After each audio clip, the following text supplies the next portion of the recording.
كان مرة في حفلة وكنت أنا موجود وكان في بعض الأمريكان، فكان في واحدة أمريكية واقفة أتذكرها يمكن عمرها بال50، فكانت تطالع وكانوا الناس يتحاورون وأنا واقف في مكان جامد. فما عرفت إلا جات عليك، جت عندي وقالت بما معناته السلام عليكم السلام، ايش اسمك؟ اسمي كذا.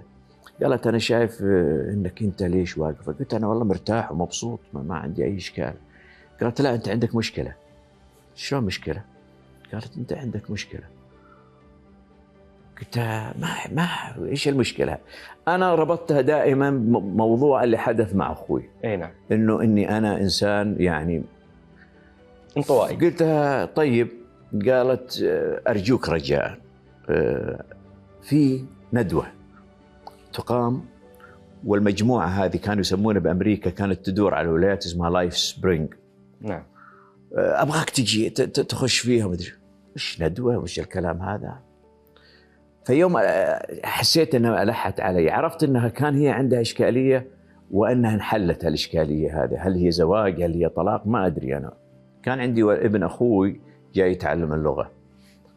قلت أوكي أعطيني العنوان، قالت خلاص تجي وأنا أطلع وديك معها.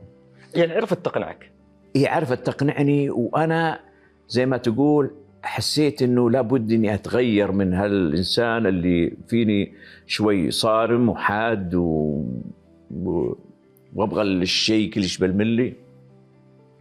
رحنا الندوة، كان معي ولد أخوي. الحقيقة كان في مجموعة كبيرة وغالبيتهم من النساء عندهم مشاكل وعندهم مع أزواجهم وشغلاتهم. إلا يطلع شاب أسمراني وقتها أتذكر على الستيج. ما شاء الله الرجل هذا بدأ يتكلم، جلس تقريبا ساعة والله كأنها 10 دقائق من حلو الكلام. بس كان يتكلم عن إيش؟ يتكلم أمور نفسية. نعم. نفسية عن بني آدم. خلص الرجال هذا كان في طاولات استقبال، اللي يبغى يشترك يدفع $500. وقتها $500 هذه تقريبا شبه الراتب كامل، مبلغ كبير. ابن أخوي ما كان يفهم قلت بتشترك معي؟ قال لا ما توي تعلم اللغة. قمت أنا دفعت $500. طلعنا، حضرت لهم عاد لاحقا، كلمت أخوي قلت له ترى اليوم الفلاني واليوم الفلاني أنا بغاب فما تخاف. حضرنا. الحقيقة كانت يستخدمون طريقة غريبة، كانوا يطفون الأنوار لأننا جلسنا عندهم اليومين هذه، فكانوا يخلون الإنسان ينام ويسكر ويحس إنه كأنه بالفضاء، ويبدأ عن طريق بالطبع ميكروفونات يتكلم من أول ما خلق الإنسان إلى ما أنت الآن. يرجعك من أنت أيام ما كنت نطفة فعلقة فجنين، عارف علي؟ نعم. فمولود وكيف تفكر نعم. وانت كنت تفكر بحياتك وتخطي وتكره وتحسد وعارف علي. فتحس انه كل الاشياء هذه تنطبق عليك انت. بني ادم يعني خلق من لحم ودم، ما في شك انه يغار ويحب ويحسد والاشياء هذه.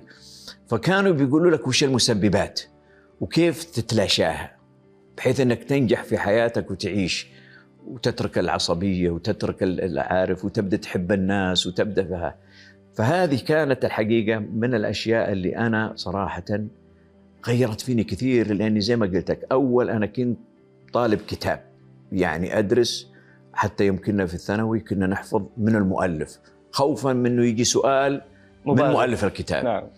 فعرفت أنه الحياة ما هي مجرد هالكتاب هذا فقط. الحياة أوكي علم، لكن في ثقافة، يجب أنك تحتك بالناس، يجب أنك تتعلم كل شيء. أنا اللي حسيت فيه كل شيء أمر فيه الدين موجود بهالخلطة هذه. نعم. وبالتالي أنا يعني كنت جاهز أني أطبق هالشيء هذا.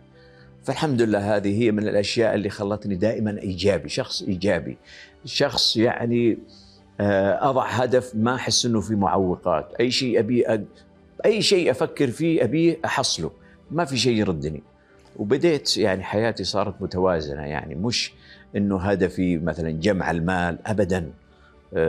صرت أحب المشاركة، أحب أحب النصح، ما يعني حتى في مجالنا احنا هنا زي ما قلت لك، انا من المؤسسات اللي يفترض انهم منافسين، احب انهم يجون ويعملون. الخير واجد والعمل متسع يسع الجميع، فما عندي هالاحساس انه لا انا ابغى اكون الافضل لوحدي.